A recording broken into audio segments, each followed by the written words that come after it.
പൃഥ്വിരാജിനെതിരെ വിദ്വേഷ പരാമർശവുമായി യുവമോർച്ച സംസ്ഥാന general secretary K Ganesh. എന്താ വരാത്തെന്ന് ആലോചിച്ചുകൊണ്ടിരിക്കുകയായിരുന്നു. പൃഥ്വിരാജിന്റെ വിദേശ ബന്ധങ്ങൾ ദേശീയ അന്വേഷണ ഏജൻസി അന്വേഷിക്കണമെന്നാണ് ഫേസ്ബുക്ക് പോസ്റ്റിലൂടെ ആവശ്യപ്പെടുന്നത്. IS പോലുള്ള ഭീകര പ്രസ്ഥാനങ്ങളുമായി ബന്ധപ്പെട്ടതായി സംശയമെന്നും FB പോസ്റ്റിൽ പറയുന്നു. IS എമ്പുരാൻ സിനിമയുടെ പശ്ചാത്തലത്തിലാണ് വിമർശനം. VS രഞ്ജിത്ത് ചേരുന്നുണ്ട് കൂടുതൽ വിവരങ്ങളുമായി.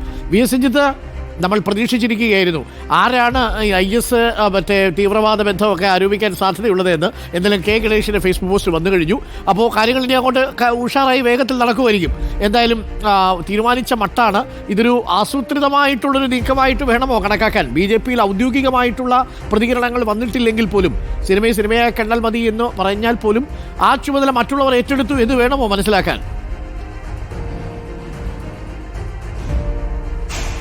ഡോക്ടർ അരുൺ, സിനിമയായി കണ്ടാൽ മതി എന്നുള്ള ഔദ്യോഗികമായ നിലപാടിനെ അംഗീകരിക്കുന്നില്ല എന്നുള്ളത് തന്നെയാണ് കെ ഗണേഷിൻ്റെയൊക്കെ പോസ്റ്റുകൾ സൂചിപ്പിക്കുന്നത്. വളരെ ഗുരുതരമായ ആരോപണമാണ് കെ ഗണേഷ് ഫേസ്ബുക്ക് പോസ്റ്റിൽ ഉന്നയിക്കുന്നത്. എമ്പുരാൻ്റെ രാഷ്ട്രീയം അത് ഒരു ഒറ്റപ്പെട്ട രാഷ്ട്രീയമല്ല. കുരുതി പോലുള്ള സിനിമകൾ, അതുപോലെ ജനഗണമന പോലുള്ള സിനിമകളൊക്കെ ദേശവിരുദ്ധ താല്പര്യങ്ങളാണ് പൃഥ്വിരാജിൻ്റെ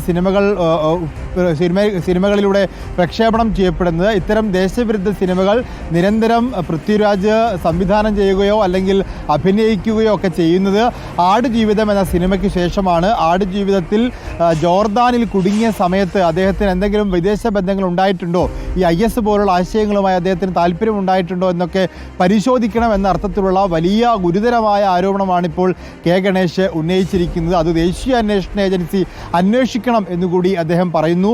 യുവമോർച്ചയുടെ സംസ്ഥാന ജനറൽ സെക്രട്ടറിയാണ് കെ ഗണേഷ്. BJP-യുടെ ഔദ്യോഗികമായ അഭിപ്രായ പ്രകടനമല്ല എന്നാണ് നമുക്ക് മനസ്സിലാക്കാൻ സാധിക്കുന്നത്. എങ്കിൽ കൂടി BJP ഇപ്പോൾ ബഹിഷ്കരണം വേണ്ട എന്ന് തീരുമാനിക്കുന്നു ഒരു ഭാഗത്ത്. പക്ഷേ മറുഭാഗത്ത് ഇത്തരത്തിലുള്ള നേതാക്കന്മാർ തന്നെ വളരെ ഗുരുതരമായ വിദ്വേഷമായ പരാമർശങ്ങൾ അത് സംവിധായകനെതിരെയൊക്കെ വ്യക്തിപരമായി തന്നെ ഉന്നയിക്കുന്നു എന്നുള്ളത് വളരെ ഗുരുതരമായി തന്നെയാണ് കാണേണ്ടത്.